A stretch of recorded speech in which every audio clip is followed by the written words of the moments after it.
Skeptical critics argue that Luke wasn't a traveling companion of Paul's. Why do they say this? Let's discuss one reason in this video. New Testament scholar Uta Ranke-Heinemann asserts that in Acts and the epistles there are two different Pauls, the historical Paul of the authentic epistles and the legendary Paul of Acts. In other words, don't confuse the colorful Paul of Acts with the actual Paul that we read about in his letters. This indicates that Luke didn't have first-hand knowledge of Paul. He must have lied about being his traveling companion and embellished a bunch of stories. But is the Paul of Acts that different from the Paul that we read about in his letters? I'd say no, not at all. If anything, Acts showcases Luke's talent as a reporter. When he portrays Paul's personality, it's clear that it's the same as that in Paul's epistles, yet the similarities are subtle and indirect. They surface in an artless way, and it's doubtful that this subtle consistency is the result of design or mere chance. In her book, Hidden in Plain View, Lydia McGrew points out a strong unity of personality in Paul's character from looking at Acts 20 and reading Paul's letters. This is his farewell address to the church leaders in Ephesus. In this speech, we see both his genuine love and warm-heartedness. We also see his tendency to be a bit dramatic and emotionally manipulative. I don't mean this as a slam. Whenever Paul puts on the pressure, it's always for a good cause. In saying goodbye to the elders at Miletus, Paul references his own trials and sorrows. He says he'll never see them again, bringing them to tears. This is the same Paul who pressures Philemon to free the slave Onesimus by telling him that he owes him his own life. Paul also shows this tendency to guilt-trip people in 1 Corinthians. There he goes on about his trials and afflictions. He reminds them that he's their spiritual father. In other words, he's giving them the disappointed dad treatment before he confronts them over their sin. Another trait of Paul's is his tendency to defend his blamelessness about money. He seems almost touchy about it. In the middle of his tearful goodbye with the elders at Miletus, he brings up how he worked to pay his own way. Paul harps on this theme a lot in his epistles. In both 1 Thessalonians 2:9 and 2 Thessalonians 3:8, Paul emphasizes that he worked night and day. He says that he didn't want to be a financial burden to the Thessalonians when he was with them. In 1 Corinthians 4:12, Paul stresses that up to the time of his writing, he is working with his own hands to support himself. And in 1 Corinthians 9:7-18, Paul goes over the top in showing that he's above reproach in these matters. He teaches that ministers do have a right to receive offerings, but then he says, "I would rather die than allow anyone to deprive me of this boast,"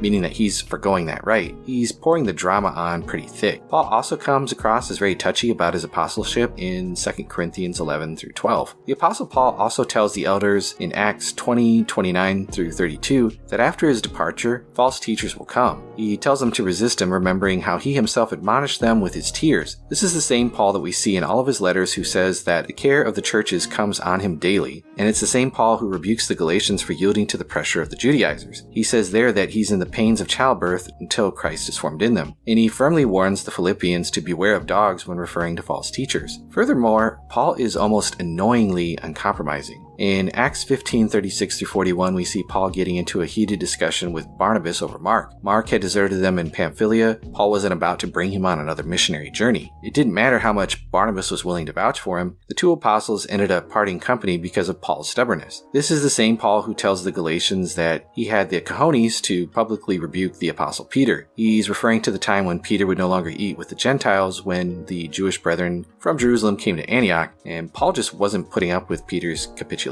Paul was also a very fiery and sarcastic guy, and he could lay it on pretty thick at times. This snarkiness is worth quoting in some passages. Paul shows his exasperation over the Corinthians' fixation with the so-called super apostles. He wrote, "You gladly put up with fools since you are so wise. In fact, you even put up with anyone who enslaves you or exploits you or takes advantage of you or puts on airs or slaps you in the face. To my shame, I admit that we were too weak for that." Talk about getting punchy, but this is rather tame compared to what he writes to the Galatians. He wrote to tell them not to submit to the Judaizers who required circumcision for salvation. Paul wasn't happy that people were perverting the gospel and mixing the law with grace. Paul writes, "As for those agitators, I wish they would go the whole way and emasculate themselves." Now that's some razor-sharp sarcasm, extremely lame pun intended. We see this same mixture of anger and sarcasm from Paul in Acts, and it ties into a striking external historical confirmation. In Acts 23:1-5, the Jews apprehend Paul and bring him before the Sanhedrin. Paul looks them in the eyes and says that he served God and kept a clean conscience. For this remark, he's slapped on the mouth at the request of Ananias the high priest. Paul is furious. He says, "God will strike you, you whitewashed wall. You sit there and judge me according to the law, yet you violate the law by commanding that I be struck." In response, those standing by said, "Would you revile God's high priest?" Paul's response is a bit strange. He says, "I did not know, brothers, that he was the high priest, for it is written, you will not speak evil of the ruler of your people." Now, this raises a natural question. Why is it that Paul didn't realize who the high priest was? Ananias was the son of Nebuchadnezzar. He was the high priest when Felix's predecessor, Quadratus, was president of Syria. The historian Josephus reports that Quadratus bound Ananias and sent him to Rome. This was so that he could give an account to the Emperor Claudius over some shady business. Agrippa interceded for Ananias, and so he was able to return to Jerusalem. But Ananias wasn't restored to his former office of high priest. Jonathan succeeded Ananias. We know this because Josephus refers to Jonathan occupying the office of the high priest during Felix's reign. This implies an interruption in Ananias' high priesthood. Josephus tells us that assassins killed Jonathan inside the temple. After Jonathan's death, the office of the high priest remained unoccupied for some time. Eventually, King Agrippa appointed Ismail, son of Fabi, to be the high priest. The events in Acts 23 took place in this interval. Ananias was in Jerusalem and the office of the high priesthood remained vacant. So by his own authority, Ananias acted, assuming the role of the high priest. This explains Paul's words in Acts 23:5 when he says, "I did not know, brothers, that he was the high priest." This is another really difficult detail that Luke gets correct. He doesn't even take the time to explain the historical backstory in the account, and these sources interlock in a way that points to the truth of the narrative that we find in Acts. Some think that Paul was being sarcastic here when he says, "I didn't know that he was the high priest." He was probably well aware that Ananias is not the high priest properly so called. So when he says, "I didn't know he was the high priest," the subtext is because he's not. He's a usurper. Paul is just being snide here. There's a whole lot more that I could say, but I'll stop here for now. The bottom line is that the Paul that we find in his uncontested letters is the same Paul that we find in the book of Acts. He's the same warm-hearted, touchy, guilt-tripping, hot-headed, sarcastic, indefatigable Paul that we find in his letters. The parallels between Acts and Paul's letters are unlikely to be the result of mere chance, and these correspondences regarding Paul's character seem so casual and subtle that it's unlikely, again, that they were designed this way. Through such indications, we see the texture of reality, the portrait, and the reportage. The best explanation is that Luke knew Paul all too well because he traveled with him.